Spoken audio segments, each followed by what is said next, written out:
Hey guys, welcome back. I hope you're having an amazing day. Let's get right into the stories. The first story is titled, Karen Gets Arrested Because I Wasn't Being a Good Cashier. So I used to work as a cashier in a supermarket. This story took place on my 4th day at work there, and my 2nd day working at a cash on my own without a supervisor sitting next to me, teaching me the ropes. Yes, I had 2 days of training. I'm sure most of you will figure out in which country I live for the following explanation. It'll become relevant later. Supermarkets in my country are a zoo on a regular day. However, Thursdays and Fridays are absolute mayhem at the store and are a special kind of hell. Fridays, the store closes 2 hours before sundown, as do most stores in the country. During winter, this means around 2 o'clock, and in summer, closer to 4:30. People get crazy on Fridays trying to get all their shopping done and get home in time to cook dinner. If you can avoid coming to the store on Friday, please do so at all costs. I always told people after this day. The reason Thursdays are hell is because we get all the customers who don't want to come on Friday. Now, this was early evening on a Thursday at a time when the store is absolutely jam-packed. We had 10 checkout lines open, and every line had at least 6 to 7 people in line. Basically, if you're stuck with a slow cashier, there is nowhere else to go unless you have 10 items or less. Everything is going well until I get a customer with 2 shopping carts full of items, mostly non-perishable items. And these are the large carts you find around big stores in the US, like Walmart. I found out later he buys this for a community center in his neighborhood, and he fills up their party twice a year. Nice guy. He greeted me very politely and then said the most dreaded words I could have heard that night. This will be a delivery. Just a quick break from the story to explain why this was so dreaded, especially on a day like today. When we get a delivery, the cashier would call a helper from the store to help bag the groceries. Usually people do their own bagging. The bags would then be placed in plastic containers, and containers would then be placed on top of each other and taken to the back fridge until delivery. A regular delivery is usually between 3 to 5 crates. Each crate has a number, which then I have to input all of them into the computer along with correct delivery address and phone number, and print out with the receipt and place copies in the crates. Even for a small delivery, this always takes extra time. Back to the story. This guy has 2 full carts and wants a delivery. I say, sure, no problem. Then I turn to everyone else in line and let them know that this is a delivery and it will take just a bit longer than usual, and apologize for any delay this may cause. We always do this so customers will be aware of the delay and can move to another cash if they are in a hurry. This is when the whole line groans simultaneously. I don't blame them, there was nowhere else to go. I could see every one of them craning their necks to check out other lines, and they all decided to stay, so I started scanning as fast as I can. I'm pretty good with numbers, so even though it's my 4th day, I remember many of the codes and things are moving rather quickly. I get to a point where the bagger can't keep up with all the items, and the area to the left of me, where I place all the scanned items, is just a mountain of cans and bags of chips and whatnot. I can't even scan another item because they're falling back onto my scale. At this point I stop and ask if he wants help bagging. The customer and the bagger are both appreciative, and I help bag groceries for a few minutes. Just enough to clear some space so I can continue scanning items. This happens every few minutes. It gets full, I stop to help, clear some space, and keep going. This is where the Karen comes into play. She's maybe early 40s, long brown hair, and looks nothing like a Karen. Except for the way she was standing, with one hand on a hip that extended so far to the side I wasn't sure how she's still standing. She's in my line, about 5 to 6 people in front of her still. This is the conversation that follows. Karen: hello, what are you doing? Me, not answering, because I didn't think she was talking to me. I keep scanning. Karen: excuse me? What kind of a cashier are you? Why aren't you doing your job? Stop being lazy and do your job, she screams at the top of her lungs. Me: I'm sorry, ma'am, I'm just trying to... Karen: that's not your job, you are a cashier. Do your job. Do your job. I realize now, after reading so many Reddit stories, that this would have been a perfect chance for some malicious compliance. I'm sure some of you hope that I did just what Karen wanted. Too bad I didn't know about it then, or that it was only my 4th day on the job. That's not what happened, although I dream sometimes that I did just that. Sit back and sip my coffee until the space clears for more scanned items. You know, be a cashier next time. Me: I'm just helping to move things along faster. If this is a problem, or if you're in a hurry, feel free to move to another line. I'm sure another cashier will be more than happy to serve you. I may sound like I'm the a-hole with this line, but I said it really nicely, not sarcastic at all. Obviously that didn't help, lol. Karen, not listening anyway and having none of it: just do your damn job! You are a cashier. What is wrong with you? Are you stupid? You should be fired. I stop listening at this point and don't answer as I'm still helping to bag and scan as fast as possible, knowing it's not going to help anyway. However, I see one of my managers, let's call him Joe, walk up to Karen. Joe is great, by the way, always helping the workers. Joe, what seems to be the problem? Karen, still yelling.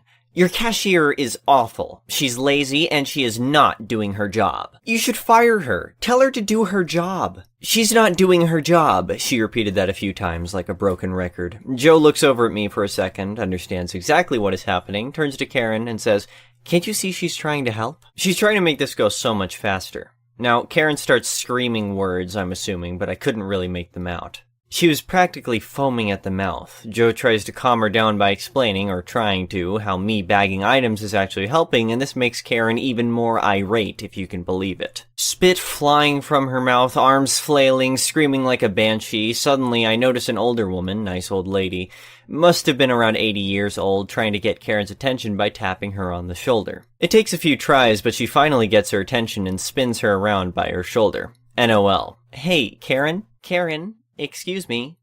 Karen! Karen. What? NOL. Your daughter is crying. This is when the entire store seemed to have stopped talking all at once, like someone pressed mute and turned off the volume. The sea of people in front of me parts a bit, and we all look down and see a little girl who couldn't have been older than 4, clutching her mother's thighs, bawling her eyes out, snot coming out of everywhere, hyperventilating.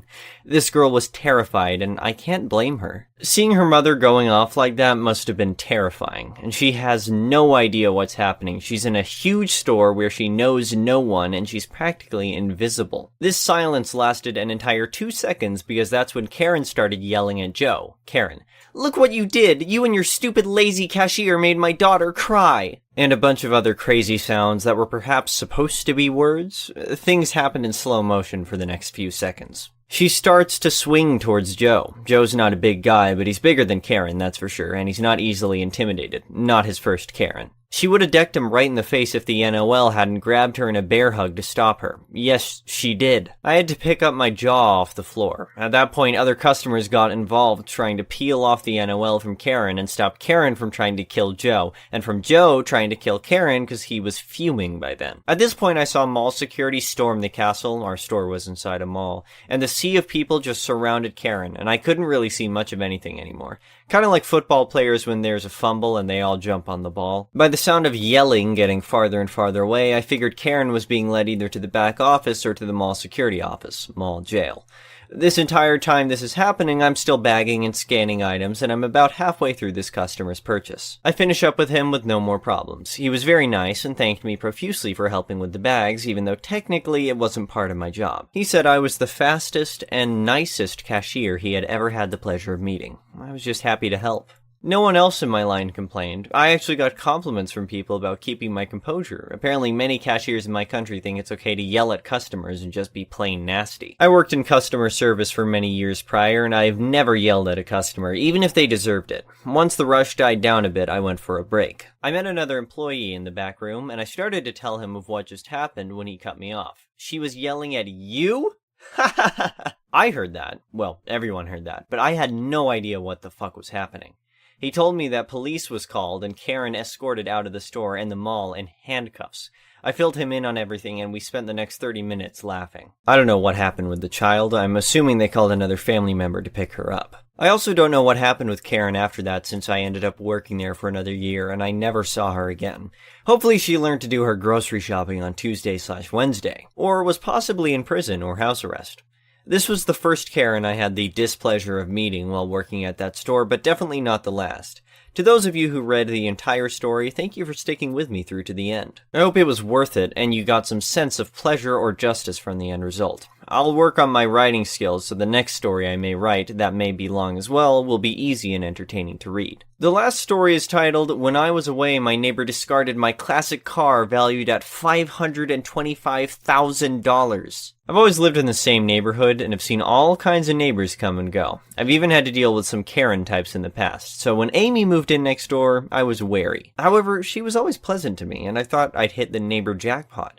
Amy would always say hello and even bring over baked goods once in a while. However, she had a reputation for being mean to everyone else in the neighborhood. One day I found myself in a bit of a predicament. My job required me to travel out of town regularly, and I had 3 cats and a dog that I needed to take care of. Putting them up in boarding each time was going to be expensive, and I didn't want them to be stuck in cages all day. That's when Amy offered to pet sit for me. I hesitated at first, but after seeing how great she was with her own dog, I decided to give her a chance. At first, everything was going smoothly. Amy seemed to genuinely love animals, and my pets seemed to enjoy her company. I paid her well for the job, and it was still cheaper than sending them to a boarding facility. Plus, it was a win-win situation. My pets were happy, and Amy got to make some extra cash. However, things took a turn for the worse when I came back from a trip and found my vintage 1967 Shelby GT500 missing from the garage. I couldn't believe it. I had spent years working on that car, and it was worth over $500,000.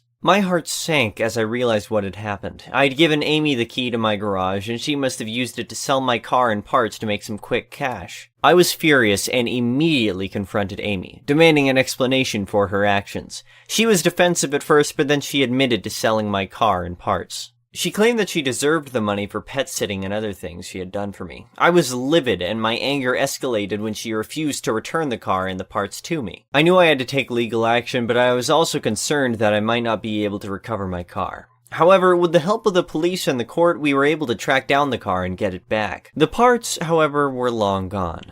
During the court proceedings, I found out that Amy had a history of financial problems and had even declared bankruptcy in the past. It all started to make sense why she had been so desperate for money. I couldn't believe that I had trusted her with my pets and garage key, and that she had taken advantage of me in such a terrible way. After the case was over, I thought that was the end of it. However, a few weeks later, I received a call from the police. They had found out that Amy had been involved in a car theft ring and had used my car as a way to gain the trust of other car owners in the area. She had even attempted to sell my car to a buyer who had been suspicious and had tipped off the police. Not only had Amy stolen my car and parts, but she had also been using it to commit other crimes. It was a nightmare scenario that I never could have imagined. I felt violated, and it took me a long time to feel safe in my own home again. In the end, I was glad that justice was served and Amy was sentenced to a long prison term for her crimes. However, the experience left me with a sense of paranoia and a distrust of people that I never had before. I realized that sometimes even the people who seem the nicest on the surface can turn out to be the worst. After that experience, I made sure to install cameras all around my property, and I became extra careful about who I let into my home. I also started volunteering with local organizations that help victims of financial scams and other crimes so that I could help others who had been through similar experiences. However, just when I thought I had put the whole ordeal behind me, I received another shocking call from the police. They informed me that they had found evidence that Amy had been planning to break into my home and rob me while I was away on my next trip. The thought of what could have happened if the police hadn't caught her in time makes me sick to my stomach. I couldn't believe that I had been so naive to trust her in the first place. The experience changed me in ways that I never could have imagined. It made me more vigilant, more cautious, and more aware of the dangers that can lurk in even the most unexpected places. However, it also gave me a new sense of purpose and a drive to help others who have been through similar experiences. In the end, I was able to recover my car and get justice for the crimes that were committed against me. However, the emotional toll of the experience will stay with me for a long time to come. I learned the hard way that you can never be too careful, and that sometimes the people you least expect can be the most dangerous. Thank you for watching. I would really appreciate it if you could like the video and subscribe to our channel if you haven't already.